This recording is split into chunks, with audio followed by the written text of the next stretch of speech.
Hello friends, मैं प्रशांत आप सबका आपके चहेते सेक्स एक सुखी जीवन का मंत्र डॉक्टर विजय दहीफले के साथ इस खास कार्यक्रम में तहे दिल से स्वागत करता हूं। दोस्तों, जब भी हमें कोई मेडिकल इमरजेंसी आती है या फिर स्वास्थ्य से जुड़ी कोई भी परेशानी सताती है, तब हम क्या करते हैं? सबसे पहले हम वो सारी चीज़ें हमारे फ्रेंड्स या फैमिली के साथ शेयर करते हैं। पर दोस्तों, जब भी हमें कोई सेक्स से जुड़ी परेशानी सताती है, तब हम ऐसा नहीं कर पाते, क्योंकि इस बारे में बात करने में हम झिझकते हैं, हमें शर्म आती है। पर दोस्तों, अब शर्माने की बिल्कुल ज़रूरत नहीं, क्योंकि डॉक्टर विजय दहीफले आपके सारे सेक्स रिलेटेड सवालों के जवाब बहुत ही पॉजिटिव तरीके से ज़रूर देंगे। शो को शुरुआत करते हैं, लेकिन उसके पहले जानते हैं डॉक्टर विजय दहीफले इनके बारे में। डॉक्टर विजय दहीफले ये एक जाने माने सेक्सोलॉजिस्ट, यूरोलॉजिस्ट और एंड्रोलॉजिस्ट है।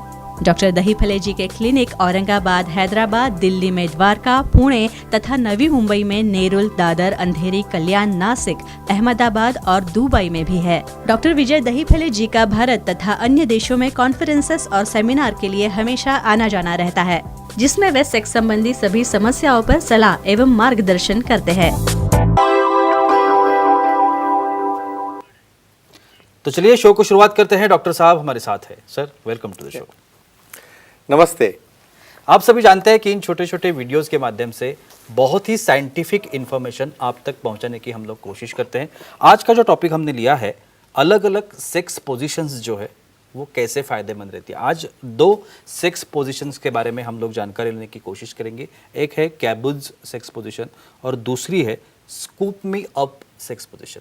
तो चलिए जानते हैं ये क्या है। सर, जैसे मैंने अभी कहा कि कैबुज सेक्स पोजीशन, तो ये क्या कैसे होती है? डेफिनेटली क्या होती है? 375 डिस्कस करना है हमें। बिल्कुल प्रशांत जी, यहाँ पे जो ये सीरीज चल रही है सेक्स एजुकेशन, सेक्सुअल अवेयरनेस और सेक्सुअल सेफ्टी, इसके अंतर्गत हम पूरी साइंटिफिक इन्फॉर्मेशन दे रहे हैं हमारे दर्शकों की डिमांड से, एक फ्रेम के दायरे में। Time, place, person, condition, culture, safety, consulting, अपना ओन और नॉन इन्फेक्टेड ओन पार्टनर उसके साथ ही देखना है। भाई क्यों देखना है? ये 376 पोजीशंस, और आप तो एक एक बढ़िया पोजीशन ला रहे हो, और भाई उसका साइंटिफिक इम्पोर्टेंस बहुत इम्पोर्टेंट है, और उसका साइंस, उसके पीछे का क्या अर्थ है और फिटनेस के लिए कैसे काम में आता है। द कैबोज पोजीशन में क्या होता है, यहाँ पे मेल पैसिव पोजीशन में, भाई मेल बहुत थक गया है, अभी उसको बहुत यानी रेस्ट नहीं मिली है, लेकिन फिर भी एक्टिविटी करनी है, तो आराम से वो बेड के ऊपर बैठा है, अपने दोनों पाँव दूर है, और सिटिंग पोजीशन में बैठने के बाद जब वहाँ पे थर्स्टिंग करने के लिए वो रेडी होते हैं, उसी पोजीशन में फीमेल पार्टनर भी उनके थाइस के ऊपर आके बैठते हैं, लेकिन उनका फेस है आगे के साइड में, यानी दोनों का फेस है एक के आगे। एक ऐसा लग रहा है कि भाई एक के लैब के ऊपर दूसरा बैठा है, और ये पोजीशन में फीमेल अपने लैब के ऊपर है और मेल उसके पीछे है, और वहाँ पे मेल थर्स्टिंग कर रहा है, या बहुत बार फीमेल भी थर्स्टिंग कर लेती है। ये रहता है द कैबोज पोजीशन, और उसके क्या फ़ायदे हैं देखेंगे। और सर, हर एक सेक्स पोजीशंस के अलग अलग फायदे हैं। शीघ्रपतन या फिर कमजोरी जैसी जो समस्या है, इसके ऊपर ये जो कैबोज सेक्स पोजीशन है उसका कुछ फायदा होता है क्या? और जो एक्टिविटी का मेन मोटो है, जिसे हम ऑर्गेज्म कहते हैं, तृप्ति कहते हैं, इसके लिए ये कैसे फायदेमंद है? डेफिनेटली, इसलिए तो ये पोजीशन हमें डिस्कस करना है। भाई आपको समझो चेंज नहीं करोगे तो वहाँ पे फ्रिक्शन पॉइंट जो है पार्टनर का चेंज नहीं होगा, इवन आपका भी फ्रिक्शन पॉइंट चेंज नहीं होगा, आपको भी प्लेजर नहीं मिलेगा। तो ये कैबोज में क्या हो रहा है, मेल सिटिंग में मेल थर्स्टिंग कर रहा है, उस पोजीशन में फीमेल टॉप पे रहने की वजह से पूरा पेनिट्रेशन कंट्रोल आ गया मेल की साइड में। देखो, पेनिट्रेशन सुपरफिशियल रहेगा तो इजैकुलेशन जल्दी नहीं होगा, मतलब टाइमिंग आपका बढ़ रहा है। वहाँ पे सिटिंग टॉप पोजीशन है और फीमेल का फेस उधर है। अभी क्या रहता है, वो उधर आमने सामने फेस रहेगा तो बहुत बार डिस्ट्रैक्शन ऑफ माइंड होता है। अब यहाँ पे पूरा फेस उधर है, तो भाई इसके मन में जैसे भी आ जाए वो तरह से वो थर्स कर सकता है, ये एक एडिशनल बेनिफिट है। और दूसरा, ऑर्गेज्म क्यों हो रहा है यहाँ पे, सिटिंग पोजीशन में हिटिंग एंगल जो है जी पॉइंट का बदलता है, रबिंग होता है, इसलिए वहाँ पे प्रीमैच्योर इजैकुलेशन रिकवर हो गया, टाइमिंग बढ़ गया, मेल को भी वहाँ पे सेटिस्फाई हो रहे हैं और फीमेल को भी जी पॉइंट फ्रिक्शन होने की वजह से काफ़ी आनंद मिल रहा है, और ये एडवांटेज है कैबोज पोजीशन का। सर, हमारे कुछ ऑडियंस भी है, वो भी आपके साथ कुछ सवाल करना चाहते हैं। नरेश जी है चेंबूर मुंबई से, उनका सवाल है। नरेश जी, पूछिए, क्या सवाल है? सब तब तक आगे का एक सवाल मैं कोई खुद problem पूछना नहीं। चाहूँगा। Yeah, definitely. सेक्स की कैबूज पोजीशन के हम लोग Sure, बात sure. कर रहे हैं। या मसल्स ग्रुप स्ट्रांग होना, हाँ, ये एक बहुत बड़ा बेनिफिट Sure, है sure, sure. हर एक पोजीशन का। Yeah. तो इसमें क्या हो जाता है इसलिए इस तो हम पोजीशन में? इसको एक्सरसाइज भी कहते हैं, बिल्कुल, पार्ट ऑफ बिल्कुल, एक्सरसाइज। बिल्कुल। तो कैबोज में यहाँ पे क्या हो रहा है, इवन मेल पैसिव में भी होगा, तो उसे थर्स्टिंग करना है, वहाँ पे मूवमेंट तो करने भी थाई स्ट्रांग चाहिए, thigh muscle, gluteal muscle, back muscle, क्योंकि फीमेल पार्टनर थाइस पे बैठने के बाद उसका वेट उसे कवर करना है और उसी पोजीशन में उसे मूवमेंट भी करना है। तो बैक मसल आ गए, कोर मसल आ गए, पेल्विस मसल आ गए, और दूसरा फीमेल को भी यहाँ पे अपनी पोजीशन मेंटेन करने के लिए होल्ड करना है अपने लेग के ऊपर, लेग मसल, नी जॉइंट और अपने हैंड मसल से। तो इसलिए यहाँ पे सबसे बड़ा फ़ायदा क्या हो रहा है, मसल डेवलपमेंट है, कोर फिटनेस है यहाँ पे, और उसकी वजह से थर्स्टिंग भी अच्छा हो रहा है। तो ये फ़ायदा है इसका बॉडी शेपिंग में और उसके सेटिस्फैक्शन में। सर एक फोन है, हम ले लेते हैं। हमारी Definitely, ऑडियंस है surely. हमारे साथ, आपके Yeah. साथ लेते कुछ हैं, बातचीत sure, करना sure. चाहेंगे। Yeah. नरेश जी है चेंबूर से, उनका फोन है। नरेश जी पूछिए, क्या सवाल है आपका? हेलो बोलिए। हाँ बोलो।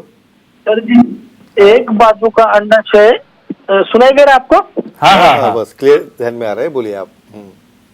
एक बाजू का अंडाशय निकालने की सर्जरी करने के बाद सेक्स पोजीशन कब बदल सकते हैं? एक्सेलेंट। देखो, यानी ऐसे भी इसे ऑर्कियोटोमी कहते हैं।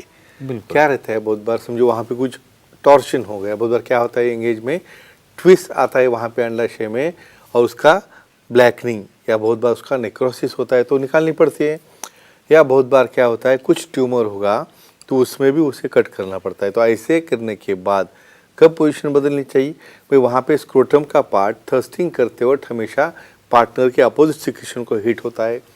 समझो पार्टनर का कोई इन्फेक्शन होगा तो यहाँ पे इसे ऊन इन्फेक्शन हो सकता है। तो ऐसे केसेस में पूरी ऊन अच्छे होने तक कम से कम 3 या 4 हफ्ते लगते हैं।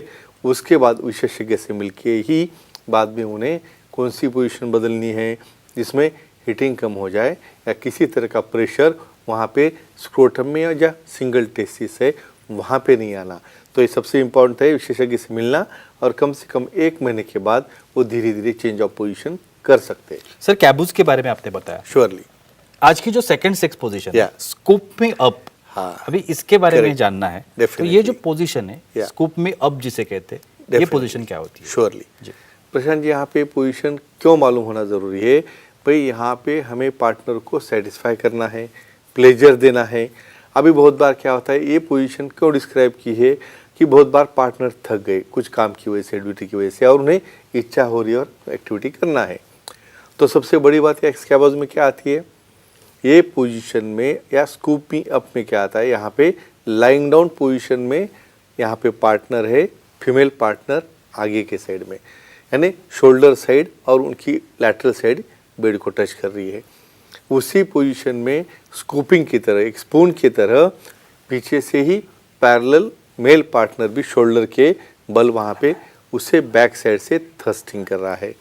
और ऐसे थर्स्टिंग करते वक्त वहाँ पे पेनिट्रेशन होके एक वहाँ पे लेग ऊपर रहता है और उनका हाथ भी वो आगे से डाल के बहुत बार क्लाइटोरिस पे ऊपर मसाज कर सकते हैं। तो ये रहती है स्कूप मी अप पोजीशन, जिसके काफ़ी बेनिफिट होते हैं।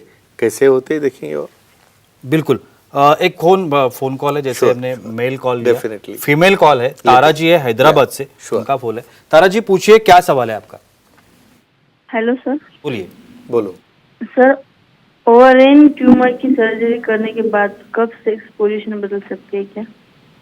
हाँ, एक क्वेश्चन एक्सपेक्ट कर रहे थे हम। बिल्कुल। फीमेल में काफ़ी प्रॉब्लम रहते हैं ओवरीज के।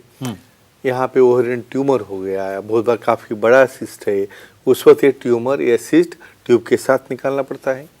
बहुत बार हम वहाँ पे उसके ओवरीज प्रिजर्व करने का ट्राई करते हैं अपोजिट साइड का, क्योंकि बाद में सेक्सुअल एक्टिव और फीलिंग रहना चाहिए।